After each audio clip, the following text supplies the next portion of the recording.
Hi guys, welcome back to my channel Super Kids Autism World. ये video मेरी home therapy series का 4th video है। Video का topic है sensory.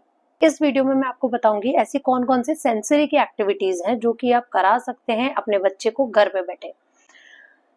ये जो टॉपिक है ये मेरा फर्स्ट टॉपिक जो था हाइपर बच्चों के लिए काम डाउन करने के लिए, उस टॉपिक से काफी कुछ रिलेट करता है। तो इसमें कुछ पॉइंट्स ऐसे भी आएंगे जो कि आप पहले से सुन चुके होंगे, और अगर आपने वो वीडियो अभी तक नहीं देखा है तो प्लीज उसको जरूर आप चेक कर सकते हैं। तो चलिए इस सेंसरी वाले वीडियो को स्टार्ट करते हैं। इस वीडियो को मैंने 5 पॉइंट्स में डिवाइड किया है, तो चलिए एक एक पॉइंट्स को मैं आपको डिटेल में बताती हूँ। तो जो फर्स्ट पॉइंट है, जो फर्स्ट एक्टिविटी आपको सेंसरी के लिए अपने बच्चों को करानी है, वो है push and pull activity. Push and pull activity में आपको क्या करना है, आपको जो मेन चीजें आपको रखनी है इसके लिए, वो सबसे पहले होनी चाहिए एक स्ट्रेचेबल बेल्ट, जो पिलाटेस बेल्ट भी बोलते हैं उसे, या फिर एक्सरसाइज बेल्ट भी बोलते हैं। वो 2 हुक्स में आती है, ऐसे ट्रायंगल से हुक्स होते हैं। इस इधर एक मैंने एक पिक्चर लगा दी है, उसका मैं डिस्क्रिप्शन बॉक्स में भी लिंक आपको दे दूंगी। तो ये जो बेल्ट है वो काफी कुछ अलग अलग एक्टिविटीज में काम आती है। बेसिकली ये आपके बच्चे के जो हैंड के सेंसरी पार्ट्स हैं उनको क्लियर करती है, बच्चों की सेंसरी हैंड्स की थोड़ी कम करती है। तो उसको आप कैसे करा सकते हैं, तो सबसे पहले मैं आपको पुल एक्टिविटीज बताऊंगी जो इस बेल्ट के थ्रू भी हो सकती है। पुल एक्टिविटी में आपको स्ट्रेच बेल्ट में क्या कराना है, पहले आप उस बेल्ट को लीजिए, एक छोर आप एक किसी आपके घर में कोई गेट हो या फिर कोई ऐसा कोई कुंदा हो जहाँ पे आप एक छोर को बांध सकें, अच्छे से आप उसे बांध दीजिए या उसको हुक लगा दीजिए।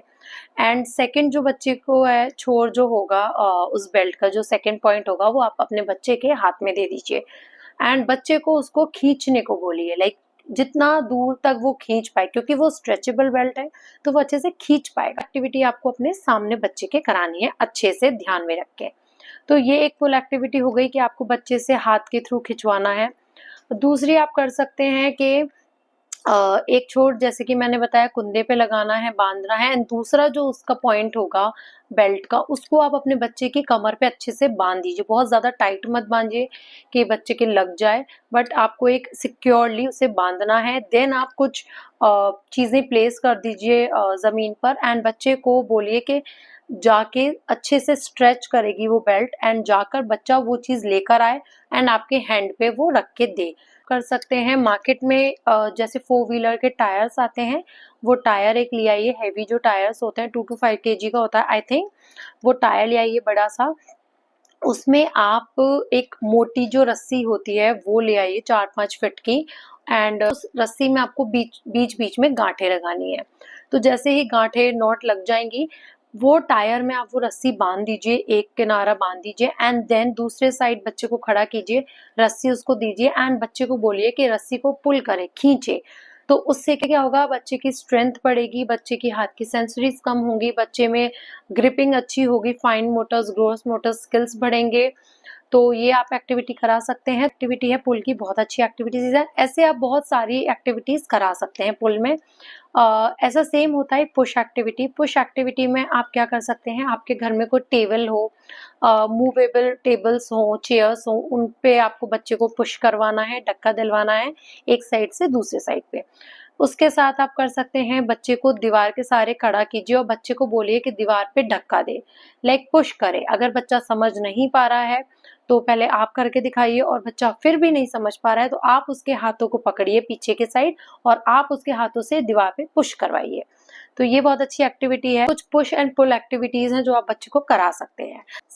सेकंड है tactile and vestibular stimulation activities. इसमें बहुत सारी एक्टिविटीज इंक्लूड होती हैं, जैसे सेंसरी बिन्स। सेंसरी बिन्स क्या होता है कि आप 4 से 5 अलग अलग बिन लीजिए, बास्केट्स लीजिए एंड उसके अंदर डिफरेंट डिफरेंट टेक्सचर की चीजें डाल सकते हैं। जैसे किसी में आप सैंड, किसी में स्लाइम, देन एक में आप फेदर टेक्सचर का कुछ डाल सकते हैं या थर्माकोल, देन एक में आप पेबल्स डाल सकते हैं जो सॉफ्ट होते हैं, वो पत्थर वाले नहीं, जो सॉफ्ट होते हैं कि बच्चे को लगे नहीं।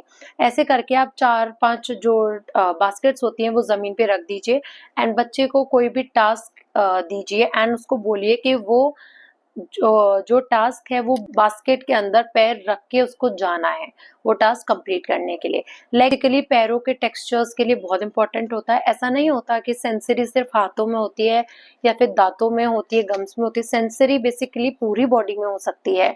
तो ये जो पैरों की सेंसरी के लिए एक्टिविटी है वो बहुत बेनिफिशियल है।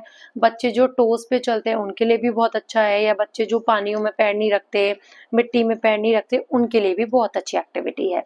तो ये आप करवा सकते हैं। उसके बाद है प्ले डो एक्टिविटी। ये मैंने पहले भी बताई है। प्ले डोज जो मार्केट में बहुत आते हैं, उनके साथ कटर्स आते हैं, बेलन आता है, नाइफ आती है छोटी सी प्लास्टिक की। उसको आप बच्चे के साथ खेलिए, उसको एंगेज रखिए। ये एक तरीके से फन एक्टिविटी भी है, बच्चा इंटरेस्ट भी लेगा, नए नए शेप्स बनाएगा। तो बच्चे को ये आप करा सकते हैं, ये बहुत अच्छी एक्टिविटी है। देन मैंने एक बार पहले भी आपको एक एक्टिविटी के बारे में बताया था, ऑब्स्टेकल एक्टिविटी। मतलब आप कुछ ऐसा पाथ क्रिएट करिए बच्चे के लिए, जिस मतलब ऐसे ऑब्स्टेकल्स क्रिएट किए कि बच्चा वो पाथ को क्लियर कर सके। जैसे कि मैंने पहले बताया भी था कि आपने एक ऊंचा सा चेयर, थोड़ी सी मतलब बच्चों की एक चेयर रख दी, देन फिर आपने एक पिलो रख दिया, बैलेंस बोर्ड रख दिया, देन फिर उसके बाद आप डिस्पोजेबल कप्स जो बड़े वाले बिग साइज आते हैं उसको उल्टा करके आपने जिगजैग फॉर्म बना दिया। ऐसे आप उसको कोई भी टास्क करा सकते हैं, एक्टिविटी करा सकते हैं, बट उसको वो टास्क करना है उस ऑब्स्टेकल को क्लियर करके। एक जो मुझे सबसे ज्यादा पसंद है टेक्टाइल स्टिमुलेशन एक्टिविटी में, वो है फिंगर पेंटिंग एक्टिविटी। मेरे बच्चे को बहुत मजा आता है करने में। इसमें आपको कुछ नहीं करना है, आपको एक नॉर्मली कोई भी फ्रूट की है या फिर कोई सा भी एनिमल है, फ्लावर है, इसकी एक पेंटिंग बनानी है, लाइक स्केच बनाना है, आपको आउटलाइन करनी है। उसमें कोई कलर नहीं करना है। देन बच्चे को जो छोटे छोटे कलर के लिक्विड कलर्स की जो बॉटल्स आती हैं वो लेकर आनी है, एंड बच्चों को फिंगर के थ्रू उसमें कलर करवाने हैं। ब्रश यूज नहीं करना, पेंसिल स्केच कुछ यूज नहीं करना, सब कुछ फिंगर्स के थ्रू करना है। और आप इसी के साथ पाम पेंटिंग भी करा सकते हैं बच्चे के लिए। अब आते हैं थर्ड पॉइंट, मूवमेंट एक्टिविटीज। जैसे कि नाम से ही पता लग रहा है, मूवमेंट का मतलब बच्चे को एक जगह से दूसरी जगह आपको मूव कराते रहना है इन एक्टिविटीज में। उसमें सबसे बड़ी एक्टिविटी होती है, जो सबसे पहले आती है, वो आती है स्विंगिंग एक्टिविटी। स्विंगिंग एक्टिविटी काफी टाइप से हो सकती है, तो आप पहले कर सकते हैं जो नॉर्मल स्विंगर्स आते हैं, उसमें बच्चे को बिठा के स्विंग कराइए। या फिर एक लेडर आता है बच्चों का, जिसमें दो साइड रोप्स होती हैं एंड देन लेडर्स होते हैं। तो बच्चे को पहले लेडर पे ऊपर 3 से 4 लेडर ऊपर कराइए। एज के अकॉर्डिंग आप करा सकते हैं या जितना बच्चा कंफर्टेबल, देन उसको थोड़ा थोड़ा स्विंग कराइए। ये एक्टिविटीज कराने के साथ साथ आप बच्चे को कोई टास्क भी दे सकते हैं, लाइक टॉयज को बास्केट में डालो, या फिर एक स्विंग कराने से पहले बच्चे के हाथ में एक सॉफ्ट बॉल दे दीजिए, देन एक स्विंग कराइए, एंड देन बच्चे को बोलिए कि बास्केट में उसको एम करना है। तो ये फिर आप बच्चे को जो बिग बॉल होती है, एक्सरसाइज बॉल जो मैंने पहले भी बताई थी, उस बॉल पे बिठा के भी बच्चे को बिठा के भी, लाइक बिठाना है, खड़े नहीं रखना है, बिठा के स्विंग करा सकते हैं एक से दूसरी जगह। देन इसमें आती है मूवमेंट में जो दूसरी चीज है वो आती है जंपिंग। जंपिंग आप बहुत तरीके से करा सकते हैं, बॉल्स के थ्रू करा दीजिए या फिर ट्रैम्पोलिन करा सकते हैं, नहीं तो जो मैंने आपको टायर बताया था, उस टायर में आप रोप से बहुत सारी नॉट्स, लाइक छेद करके पूरे टायर में आप नॉट्स बना के एक नेट बना सकते हैं। उस पे बच्चे को भी DIY करके आप बच्चे को जंप करा सकते हैं, या फिर आप ट्रैम्पोलिन, या फिर बच्चे को फ्रंट जंपिंग सिखा सकते हैं। उसमें आपको क्या करना है, एक टॉय आता है, एक गेम आता है हॉप स्कॉच। सो मैंने एक ये लिया था, इसमें बहुत सारी रिंग्स आती हैं, अटैचमेंट्स आते हैं, उनको आप किसी भी शेप में लगा दीजिए एंड देन बच्चे को जंप करवाइए। इनिशियल डेज में अगर बच्चे को जंप करना नहीं आता शुरुआती दिनों में, तो आप बच्चे को गाइड कर सकते हैं, बच्चे का यहाँ से अंडर आर्म्स एरिया से पकड़ के एंड उसको फ्रंट जंपिंग सिखा सकते हैं, और बाद में जब बच्चे को आ जाए तो आप उसको जंपिंग करा सकते हैं। तो ये बहुत अच्छी एक्टिविटी है। और इसमें जो लास्ट आती है जो मुझे पता है, वो होती है क्रॉलिंग। सो क्रॉलिंग के लिए बेसिकली बहुत सारे टूल्स आते हैं, बहुत सारे टॉयज भी आते हैं, बट मैंने ये जो क्रॉलिंग का एक नेट आता है वो मैंने कभी नहीं लिया है, क्योंकि पहली बात तो मेरे पास स्पेस नहीं था मेरे घर पे इतना बड़ा एक क्रॉलिंग का लेने के लिए नेट। उसके साथ साथ मेरे को ऑलरेडी इतने सारे बच्चे की एक्टिविटीज, थेरेपी की चीजें थी कि मैंने उसको समझाने के वो यूजफुल है। तो मैंने क्या किया, जो अडल्ट चेयर्स होती हैं, बड़ों की जो चेयर्स होती हैं, उनको मैंने 6-7 चेयर्स लगा दी, एंड देन बच्चे को बोलिए कि जैसे आपने एक बच्चे को छोटा सा टॉय दे दिया या रिंग दे दिया, तो बच्चे को बोलिए कि वो उस टॉय को लेके क्रॉल करके, लाइक उसको प्रॉपरली क्रॉल करना है हाथ और पैर के थ्रू, हाथ और पैर के सहारे, और उसको क्रॉल करते करते एंड तक जाना है, वो बास्केट में टॉय रखना है या फिर जो भी टास्क है आप उसको करवाना चाहे वो करना है, देन फिर वो वापस आए। ये आप 10 टाइम्स करा सकते हैं। तो क्रॉलिंग बहुत अच्छी एक्टिविटी है। तो चलिए अब आते हैं हमारे 4th पॉइंट पे, जो कि है वेट लिफ्टिंग। वेट लिफ्टिंग में क्या करना है आपको, बच्चे को एक 2 केजी टू 5 केजीज की बॉल्स आती हैं, या फिर बॉल नहीं है तो आप घर में वाटर बॉटल्स 2 लीटर की होती है वो भर के दे दीजिए। नहीं, सबसे इजी जो है इसके अलावा वो है जो बच्चे का बैग होता है, उसमें आप बुक्स भर दीजिए तो वो हैवी हो जाएगा। तो आप कोशिश करिए कि जो ऑब्स्टेकल वाली एक्टिविटी है, थोड़ी सी जंप वाली है या कुछ ऐसी हैं, उसमें बच्चे को 2 केजी स्टार्टिंग आप उसी से करिए, ज़्यादा हैवी पे मत जाइए।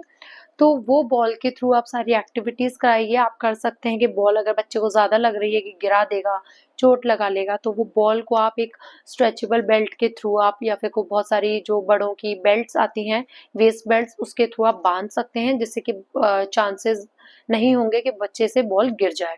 तो ये आप कर सकते हैं। तो वेट लिफ्टिंग, वेट बॉल्स उठाना, बैग उठवा दीजिए, कभी थोड़ी देर कंधे पे टांग दिया बैग या थोड़ी देर हाथ में रखवा दीजिए, तो ये भी बहुत अच्छी एक्टिविटी है बच्चे के लिए सेंसरी दूर करने के लिए। तो जो लास्ट पॉइंट है वो बेसिकली स्ट्रेचेबल बेल्ट से ही रिलेटेड है, कि स्ट्रेचेबल बेल्ट्स को आप बहुत ज़्यादा तरीके से यूज़ कर सकते हैं। तो वो है कि आप स्ट्रेचेबल बेल्ट जितना हो सके उतना उस बच्चे से पुल एंड पुश करवाइए। उसमें आप क्या कर सकते हैं कि एक छोर आपने खुद ने पकड़ लिया, एक बच्चे को पकड़ा दिया एंड बच्चे को बोलो कि खींचो। आप अपनी ग्रिप टाइट रखिए, बच्चे की भी ग्रिप आप बोलिए कि वो टाइट रखे, बिकॉज़ क्या होगा ना, बच्चा वैसे तो ज़्यादा तेज़ खींचेगा नहीं। अगर उसने तेज़ खींच लिया, उसने छोड़ दिया, तो आपको भी चोट लग सकती है। तो आप थोड़ा-सा ध्यान रख के ये एक्टिविटीज़ करिए। तो ये बहुत अच्छी एक्टिविटीज़ है, पहले मैंने आपको 2-3 बता ही दी हैं। तो स्ट्रेचेबल बेल्ट्स आप ला सकते हैं। तो ये है सेंसरी से रिलेटेड कुछ पॉइंट्स जो मैंने आपको बताए हैं। तो ये आप घर पे करवा सकते हैं आराम से। इसी के साथ मैं आपको बताना चाहती हूँ कि अब मैं नेक्स्ट सीरीज़ लाऊँगी, जिसमें मैं आपको कुछ क्लिप्स, शॉर्ट वीडियोज़ डालूँगी उस सीरीज़ में, प्लेलिस्ट में अपना मैं क्रिएट करूँगी, जिसमें कि बच्चे को ये जो मैंने अभी तक की थेरेपीज़, होम थेरेपीज़ बताई हैं, वो किस-किस तरीके से करानी है, कौन-कौन सी थेरेपीज़ हैं, है ना? तो उनकी क्लिप्स मैं डालूँगी अपने बच्चे की, तो वो आप जाके चेक ज़रूर कर सकते हैं। मैं सब में पॉइंटर्स डाल दूँगी कि कौन-सी थेरेपी किसके लिए होती है, तो आप वो जाके चेक कर सकते हैं। तो या गाइज़, यही है मेरा आज का वीडियो। अगर आपको मेरा चैनल अच्छा लगे then please subscribe to my channel, और ये वीडियो मेरा अच्छा लगे तो please like, share and comment down below. So तब तक के लिए thank you so much. Bye.